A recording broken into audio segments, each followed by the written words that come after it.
Hey there, comic fans. Coming to you today with a little bit of a Christmas haul. Just got a few graphic novels, collected editions that I wanted to show you that I got for Christmas. Amazon wishlist is a good thing. So, first of all, what's weird is this is the first one I got. It's called The Book Tour by Andy Watson.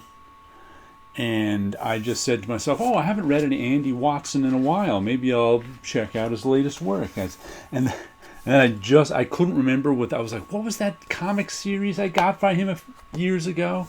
Couldn't even remember how years ago. Turns out it was 20 years ago. This is Breakfast Afternoon from Oni Press. It was a comic series by Andy Watson, who I thought was a woman at first because Andy is spelt with an I and not a Y, but is in fact a dude. As far as I know, he uses the he pronoun. So this was nice stuff on the background. I remember enjoying this one back in 2000. Who knew it was that long ago?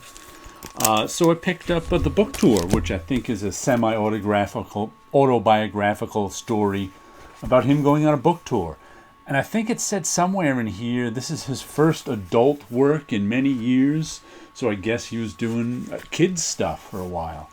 But he uses a completely different drawing style in here than he used here.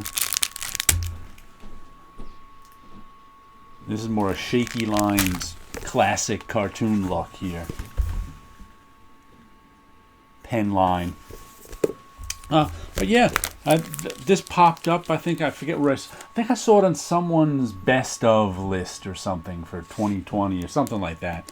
And that's because like I said, I haven't seen any of Andy Watson's work in 20 years. So we'll give that one a look. And here is Gilbert Hernandez, Human Diastrophism. Diastrophism? Diastrophism? You got me. Collection of Gilbert's work. I actually last winter when I took Luba, his work, his big collected edition out of the library, I decided I wanted to put some more of his stuff. I want to get some more of his stuff. And I think this is from the Love and Rockets Volume 3 era, because that's when they were they were a little bit smaller and they were this shape. I didn't like that era very much, just because they were like 120-page books, but they were about 3/4 this size. So I'm looking forward to reading this. I probably read a bunch of it back in Love and Rockets Volume 3, which I'm not even... It's funny, I sold off my issues of Love and Rockets Volume 3 without even reading the last couple, just because I just got so tired of the size. I'm glad they're back to magazine size. But I'm happy to have some more Beto to read. And here is Sean Phillips and Ed Brubaker's Pulp. This is the one that came out this summer, I think. They got a new one out now, Reckless or something like that. But I'm in no rush to get these when they're released as graphic novels, because I'm like, you know what? I'll put them on my Amazon wish list. Someone will get them for me for some holiday. Gives my family something to get me, and gives me a cool present to get. So that's why I'm like, if it was coming out in individual issues, I'd be buying them, but it's not, so I'll wait. And also, these books are always for sale cheaper next month on Amazon, used or something. So it's like I'm in no great hurry to get original graphic novels. They're not like comics, which are, fireflies that disappear. And let's see, the next one is Adventure Man. This is Volume 1. And I got this one because I had remembered that I had... I bought Terry Dodson did Red 1, I think, last year or the year before. And I bought those and was kind of iffy about them. But then I saw they're coming out in this like large graphic album format. And I bought that of Red 1. And I liked it so much better. I think Terry Dodson's artwork just read so much better at that size. So I actually picked up Adventureland #1 when it came out by, Matt Fraction, Terry Dodson, and Rachel Dodson. And who's the letterer? Cowles? Let's see, who's the... Clayton Cowles as the letterer. Okay. Oh, and there's a designer, too. Leonardo Olea. We'll just hold up all the credits in case you want to see them. But I wasn't too fond of Adventure Man #1. Everyone said it got better. And then I saw it was coming out in this graphic album format. And I was like, you know what? I want to read it like this. This is how I'm really looking forward to this now. Because like I said, I liked Red 1 2 times as much reading at this size than I did reading individual comics. And I like reading individual comics. That's my favorite way to read comics. So, cool. Then the last thing I got was a book I actually did a video on in 2015. And that's From Shadow to Light, The Life and Art of Mort Meskin. And if you look in my Taking a Look playlist, or you go back to 2015, you can see I actually borrowed a friend's copy of this and did a video on it. And I was like, you know what? I want my own copy.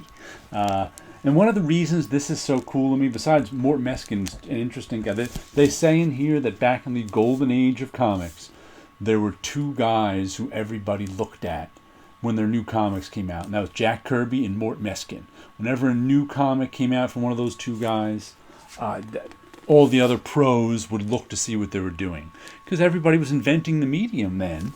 And those were two guys who were really, on the forefront of the medium. It was a real interesting book. Now, especially because in the back, and here somewhere, are interviews with George Roussos, who was Mort Meskin's studio mate back in the 40s. And I worked with George Roussos at Marvel in the 90s. He was actually the cover colorist in the early part of the 90s, from like the 70s to the 90s at Marvel. So it was interesting reading, interview with someone I actually knew about the 1940s and Mort Meskin. So I found that fascinating. Go back to 215, watch my Taking a Look version of Taking a Look about this book if you want to know more about it. And I also showed these off. I've been doing, I don't know if you guys know, a weekly show over on Howler Mouse's channel. So where we get together on Friday nights, the Cavern of Chaos it's called, and we talk comics. We talk comics for 2 or 3 hours. So if you ever want to hear more from me and my thoughts on comics, go over to Howler Mouse's channel and check out the Cavern of Chaos. We've been doing it since the summer now. And let me show you a little art. I'll just show you, speaking of scratchy pen work like Andy Watson's, I actually broke out my Gillot 1950 pen nib for this, which is a pen nib not a lot of people use, and it's kind of tough to find. But I discovered one many years ago, and occasionally, I'm mostly a brush guy. But sometimes, every now and then, I just want to feel the scratch of the dip pen on the paper.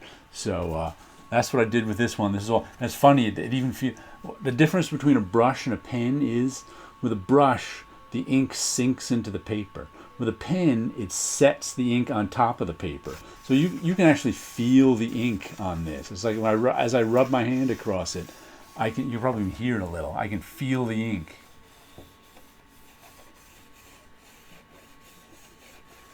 You can't do that with a brush, made artwork, because the ink sinks right into the paper. So that's what makes it a little different using a pen. All right. So there you go. 5 new books and graphic novels. And you guys have a good week out there.